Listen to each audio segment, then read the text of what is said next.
Thanks for checking out this movie review video. So this is for the 2021 film See For Me. It's a Shudder exclusive and it's coming Thursday, April 7th to Shudder. Now, for that reason, since it's a newer film and since it's not on Shudder yet when I'm putting this review up, this is no spoilers. So maybe it'll give you an idea if you want to watch this film or not, or it also serves that in the sense that if you've already watched the film, you can come and watch this and get a little bit extra out of it and see my opinion, and then we can talk about it in the comments.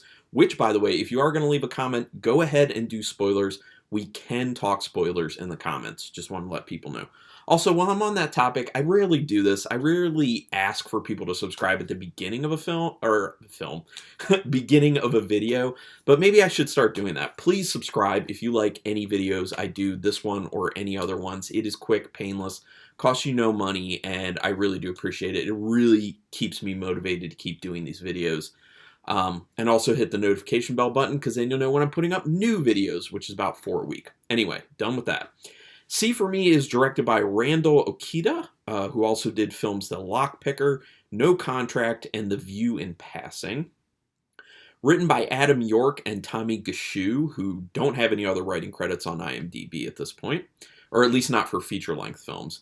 It stars Skylar Davenport, who is visually impaired. Now, that is a very good choice, mainly because her character is visually impaired in the film, and proper representation is a very good thing to actually have. If you have people who are totally able to play a character who has a visual impairment because they themselves are visually impaired, those definitely are the people that you should be employing because those people also need work. And it's just a good thing to boost up that community. So I will say, though, the representation of people who have visual impairments, I can't really speak to that in this film because I personally am not visually impaired. I do have a friend who is visually impaired, and I would be very interested to hear her take on this film and the representation of a visually impaired person within this film. I am going to seek her thoughts on that, but at this point when I'm doing this review, since it's coming out before it's hitting Shudder, I can't ask her about that because she can't see the film yet, since I'm doing this via screener. So I will be talking to her, though, and I will be very interested to find out what her views on this film are. Once again, it's coming to Shudder on Thursday, April 7th. Now, quick synopsis. A female who is visually impaired is watching a house, doing house sitting. Really, it's pet sitting for someone who's leaving. Very expensive, nice house out in a rural area. And some people break in. So it's a home invasion film. Now, if you're into this subgenre, you will probably enjoy this film. If you're not into this subgenre, you may not enjoy this film. For me, I'm not huge into it. I'm very much like about this subgenre personally. So if it seems like a very run-of-the-mill invasion film, I'm definitely not going to like it. This one had my interest enough. It did enough of its own things that I was interested enough. I didn't love it, but I didn't dislike it. So make of that what you will. And I do believe that if you're into this type of subgenre, you're probably going to like it more than me. That's my guess. The initial interaction between two characters feels very stiff, unfortunately, and it's kind of like they actually don't really have familiarity with each other. I don't know if this was intentionally done or if there is an acting issue on one side in particular, not the main character. Or I don't know. You know, sometimes actors just don't work well together in certain scenes. Like, they just don't have chemistry with each other, and that's kind of how it felt here. Once again, it may have been intentionally done because there is a certain dynamic with that relationship that you get a good idea of, but it just felt weird and off, and not in the sense that it felt like it was a part of the story. It felt in the sense that, like, they couldn't get chemistry going in the scene, unfortunately. So that was a little weird. Immediately, I really enjoy the music, especially the first big song that hits is very reminiscent of the music in the movie Vicious Fun that I think was a Shudder. I don't remember if it was exclusive or original. I think it was a Shudder original, but I loved that film. Really enjoyed that film. Plus, the music was wonderful. And that said, the music in this film is quite good. I'm a big fan of the score for this one. Really enjoyed that. There are interesting close-up shots of things that make noises, which is a good way to show what the main character ends up keying into within her environment. And that, I thought, was a cool thing to do directorially. And speaking to directing and cinematography, it looks good. This film is well directed, it's well shot, it looks nice. There's plenty of time where things are dark, but they light it properly, and that's a big thing for me. There's so many films that they have these dark moments and they're not lit well enough. You have trouble seeing things, but that is not a problem with this film. So good job to the filmmakers for properly lighting things so your audience can see what they need to see, or even a little bit more what they want to see, and that's important. Pretty early on, you understand that the main character is complicated. I appreciate that. That shows good depth of character writing for the script, and that the actor, Skylar Davenport, in this situation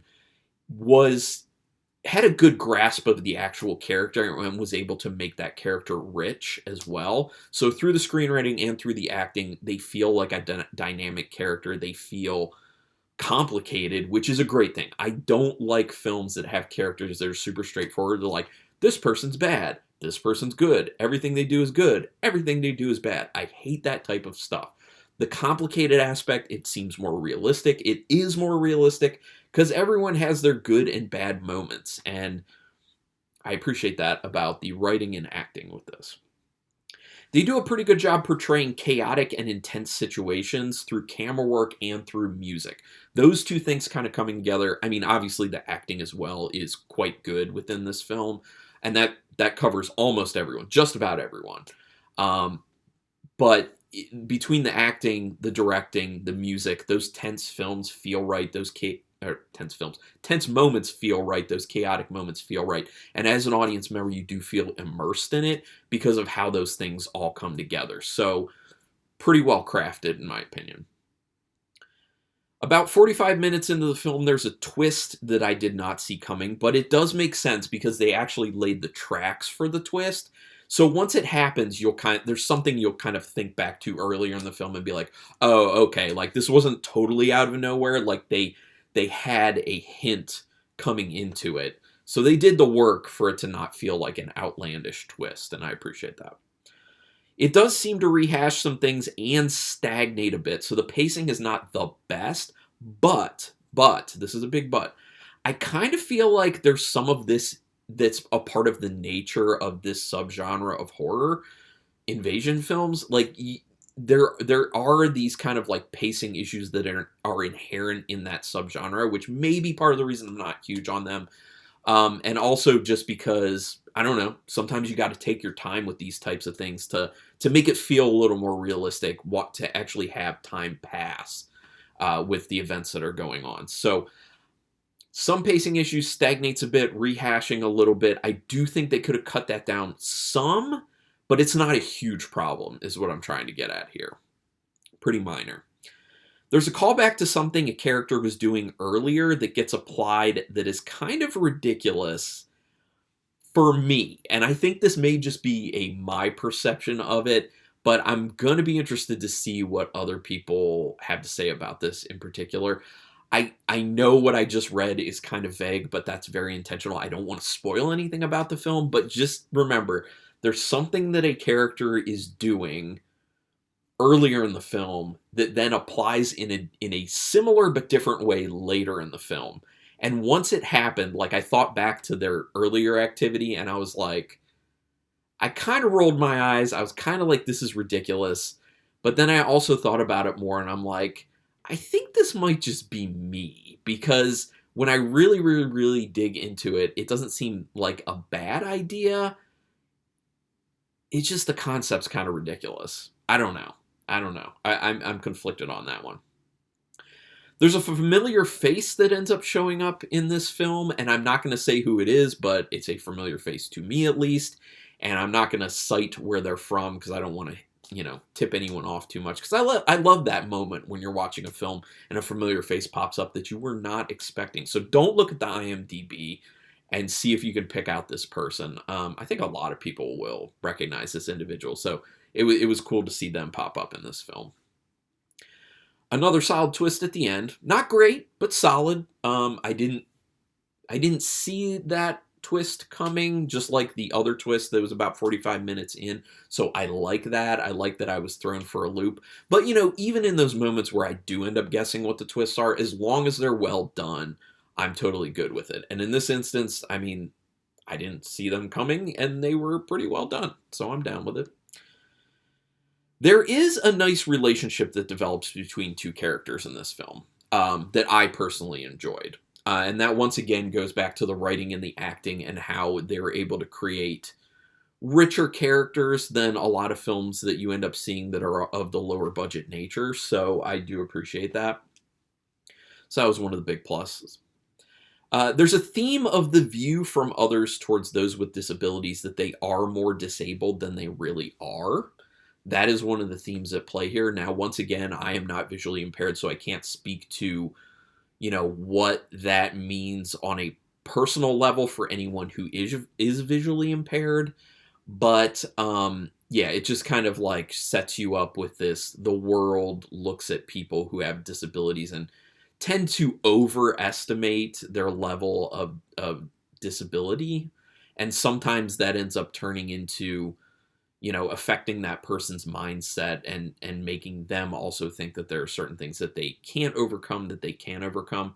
But then, you know, when I think about that, there's also kind of this fine line, because there are times where you don't want people to think that people who have disabilities are too able-bodied to a point where they feel like you shouldn't offer help, to be courteous in certain instances. So it is kind of a fine line, and it does get a little bit tough to kind of figure that type of stuff out.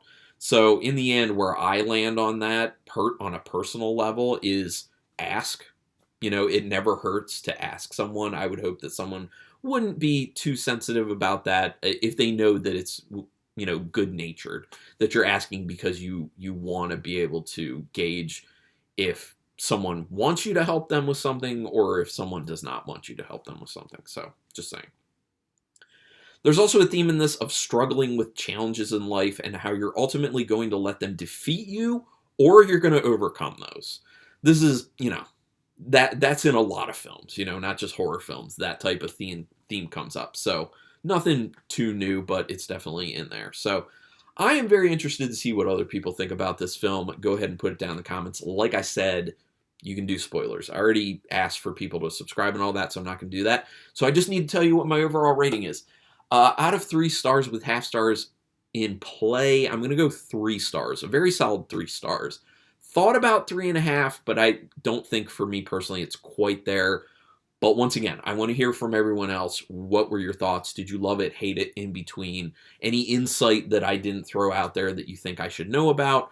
Let's talk about it. But thank you very much, regardless, for taking your time to watch this video. I really do appreciate that. And until next time, keep it brutal.